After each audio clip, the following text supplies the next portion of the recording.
Assalamualaikum warahmatullahi wabarakatuh. Kembali lagi di channel Biologi Education. Kali ini kita akan melanjutkan pembahasan kelas 10 di bab ekosistem dan perubahan lingkungan bagian asesmen yang pertama. Mari kita simak bersama-sama. Kita mulai dari nomor 1. Rizka mengamati komponen-komponen ekosistem yang ada di lingkungan rumahnya. Hasil pengamatan yang diperoleh oleh Rizky sebagai berikut. Dari hasil pengamatan tersebut, komponen antibiotik dan komponen abiotik dan komponen biotik yang ditemukan Rizky secara berurutan adalah, ini mudah ya. Kalau abiotik itu berarti makhluk-makhluk tak hidup. Sedangkan biotik itu adalah makhluk-makhluk yang hidup. Nah, di sini yang termasuk abiotik itu berarti bebatuan, kemudian kerikil, tanah, cahaya matahari, dan juga air. Nah, sisanya seperti tanaman jambu, kemudian ada cacing tikus, pohon palem, dan juga si tanaman serikaya itu masuk ke dalam komponen biotik. Maka jawabannya di sini adalah yang C. Nomor 2, Anik melakukan pengamatan di ekosistem sawah. Saat melakukan pengamatan di ekosistem tersebut, Anik menemukan beberapa jenis organisme seperti katak, warung coklat, walang sangit, jamur, tomcat, dan juga ular sawah. Peran walang sangit dan tomcat dalam ekosistem tersebut secara berturut-turut adalah, nah jadi hewan pemakan tumbuhan yang pertama kali, iyalah pemakan tumbuhan pasti pertama kali ya. Ini kan disebut dengan konsumen satu atau konsumen primer. Nah, yang fungsinya sebagai konsumen primer dalam ekosistem ini adalah si warang coklat dan walang sangit. Kenapa? Karena dia bisa menghisap cairan tumbuhan dari tangkai bunga dan cairan bulir padi yang masih muda sehingga daunnya menjadi kuning dan kering. Kalau konsumen 2 atau konsumen sekunder itu kan yang pemakan konsumen pertama. Contohnya si katak makan walang sangit atau tomcat akan makan warang coklat ya. Jadi tomcat itu bisa makan warang coklat. Oke, jadi jawaban di sini yang benar walang sangit dan juga tomcat. Kalau tomcat itu berarti di sini jawabannya adalah yang E. Walang sangitnya konsumen primer, sedangkan tomcatnya itu adalah konsumen sekunder karena dia makan walang sangit. Nomor 3, contoh interaksi predasi dalam suatu ekosistem yang benar adalah, jadi predasi itu kan bentuk interaksi antara dua spesies ketika satu spesies mampu memangsa spesies yang lainnya. Jadi ini hubungan makan dimakan gitu ya. Sebagai contoh, si rubah itu akan memangsa kelinci. Ini contoh yang ada di soal. Atau bisa juga si kucing memangsa tikus atau harimau memangsa rusa, seperti itu ya. Jadi jawabannya adalah yang A. Nomor 4, perhatikan gambar berikut. Pasangan organisme berikut yang memiliki kesamaan pola interaksi dengan organisme pada gambar tersebut adalah, ini pada gambar soal itu kan menunjukkan interaksi antara kerbau dan juga burung jalak. Nah, interaksi antara kerbau dan burung jalak ini disebut dengan simbiosis mutualisme. Simbiosis mutualisme itu apa sih? Ketika sebuah interaksi yang menguntungkan satu sama lain. Kok bisa? Jadi si kerbau kan punya banyak kutu. Nah, kutunya akan dimakan sama burung jalak. Otomatis kerbaunya merasa enggak gatal lagi, sedangkan burung jalaknya merasa mendapatkan makanan. Nah, interaksi yang sama dengan burung jalak dan kerbau di soal ini itu si bakteri Rhizobium dan juga tanaman polong-polongan. Kenapa? Karena Rhizobium itu menguntungkan tanaman polong-polongan karena membantu mengikat nitrogen bebas di udara. Jadinya yang dapat menyuburkan tanah. Kalau tanah mengandung nitrogen itu kan bisa subur. Nah, tanaman polong-polongan itu juga menguntungkan si Rhizobium karena memberikan makanan untuk dia. Jadi Rhizobium itu kan bakteri. Oke, jadi jawabannya adalah yang E. Nomor 5, dalam ekosistem kebun tumbuh beberapa tanaman cabai, ada 8 ekor ayam yang sedang mencari makan, dan beberapa ekor burung perenjak hinggap di dahan pohon mangga. Di batang pohon mangga juga terdapat banyak semut. Selain itu ada seorang pemilik kebun yang sedang menyirami tanaman jambu air dan memberikan makan 5 ekor kelinci. Berdasarkan uraian tersebut, jumlah populasi yang terdapat pada ekosistem tersebut adalah, tahu nggak artinya populasi? Populasi itu kan kumpulan individu sejenis yang menempati suatu daerah tertentu. Jadi di sini kalau cuma satu ekor itu belum bisa disebut sebagai populasi. Populasi itu kalau lebih dari satu ekor ya. Contohnya nih di sini beberapa tanaman cabai, yang berarti tanaman cabainya ada banyak. Nah ini bisa disebut sebagai populasi. Lalu 8 ekor ayam, nah ini juga betul nih, ini juga populasi. Ada 2 nih ya. Kemudian beberapa burung perenjak, nah ini juga populasi. Kalau di dahan pohon mangga di sini belum disebutkan ya pohon mangganya jumlahnya ada berapa, jadi tunggu dulu.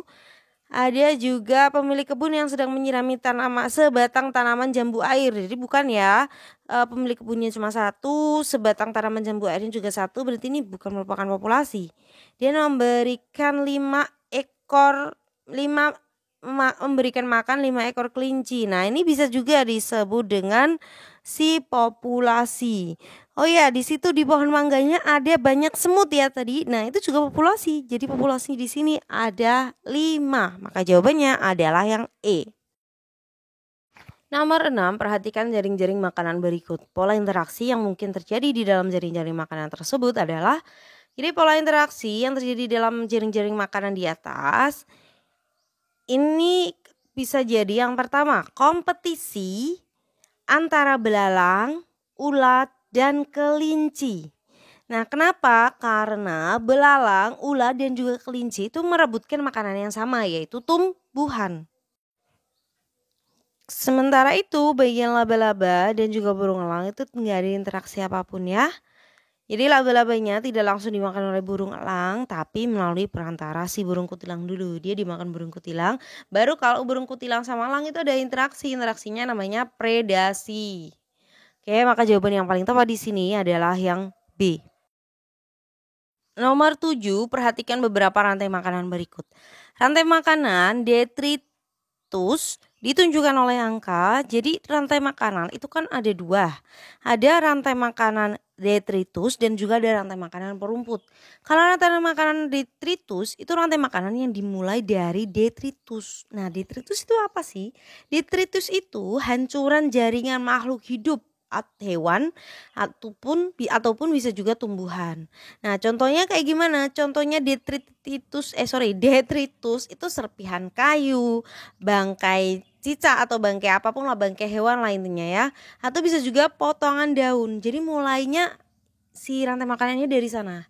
Jadi kalau berdasarkan soal di sini itu yang benar yang detritus itu rantai makanan yang dimulai dari serpihan kayu, kemudian kumbang kayu, burung pelatuk, burung alap-alap. Lalu yang kedua itu bangkai cicak, belatung, ayam, dan juga ular. Kalau yang ketiga potongan daun dimakan cacing tanah, kemudian cacing tanah dimakan ayam dimakan musa.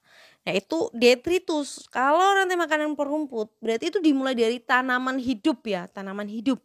Contohnya yang interaksi di soal nomor 7 ini mulai dari tanaman sawi, ulat, burung kutilang, lalu rumput, belalang, katak, dan juga ular. Nah itu perumput. Maka di sini kalau yang detritus ditunjukkan oleh 2, 4, dan juga 5. Jawabannya yang D. Nomor 8, perhatikan jaring-jaring makanan berikut. Berdasarkan jaring-jaring makanan tersebut, peran fitoplankton, kepiting, dan udang karang secara berurutan adalah, jadi berdasarkan jaring-jaring makanan tersebut, fitoplankton, karena dia fitoplankton itu bisa fotosintesis, maka fitoplankton ini tergolong ke dalam produsen ya. Yang kedua, apa tadi pertanyaannya? Siapa fitoplankton, kemudian kepiting. Kita urutkan dulu aja ya. Kemudian yang kedua, fitoplankton kan dimakan sama zooplankton. Nah, zooplankton dan remis. Nah, 2 tuh ya langsung. Zooplankton dan remis itu termasuk konsumen 1 karena dia yang makan produsen. Lalu ada udang, kepiting, dan juga siput itu konsumen kedua karena dia yang bagian memakan konsumen pertama. Si udang, kepiting, sama siput itu kan makan zooplankton sama remis, makanya dia konsumen kedua. Kalau si ikan herring, bener gak sih namanya? Ya ikan herring dan udang itu termasuk ke dalam konsumen 3 karena dia bagian makan konsumen yang kedua. Kalau burung camar berarti konsumen puncak ya, dia konsumen ketiga. Maka di sini peran dari fitoplankton, kepiting, dan udang secara berturut-turut adalah yang B. si siapa tadi, fitoplanktonnya itu produsen, kepitingnya konsumen 2, dan udang karangnya adalah konsumen yang ketiga. Oke, jadi jawabannya adalah yang B. Nomor 9, pada piramida ekologi, konsumen primer menempati tingkat trofik. Jadi pada piramida ekologi yang biasanya bentuknya segitiga itu ya, itu kan suatu diagram piramida yang menggambarkan hubungan antara tingkat trofik satu dengan tingkat trofik yang lain. Nah, jadi untuk yang produsen itu merupakan tingkat trofik yang pertama. Kalau konsumen 1 itu tingkat trofik yang kedua.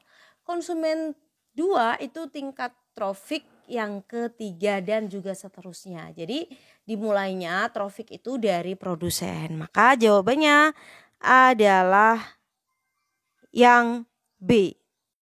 Nomor 10, perhatikan gambar jaring-jaring makanan ekosistem hutan berikut. Berdasarkan jaring-jaring makanan tersebut, aliran energi yang terjadi di dalam ekosistem tersebut adalah, jadi nomor 10 ini pada rantai makanan itu kan ada yang namanya pemindahan energi. Nah, pemindahan energi itu bisa dilakukan dari produsen ke konsumen primer, lalu dari konsumen primer ke konsumen sekunder ke konsumen tersier atau puncak dan seterusnya ya. Jadi oleh karena itu setiap organisme dalam suatu rantai makanan itu berperan untuk mengalirkan energi. Maka di sini jawaban yang paling tepat adalah yang C. Musang itu berperan mengalirkan energi dari konsumen primer ke konsumen tersier. Maka jawabannya adalah yang C. Sekian pembahasan kita kali ini, semoga bermanfaat. Terima kasih. Wassalamualaikum warahmatullahi wabarakatuh.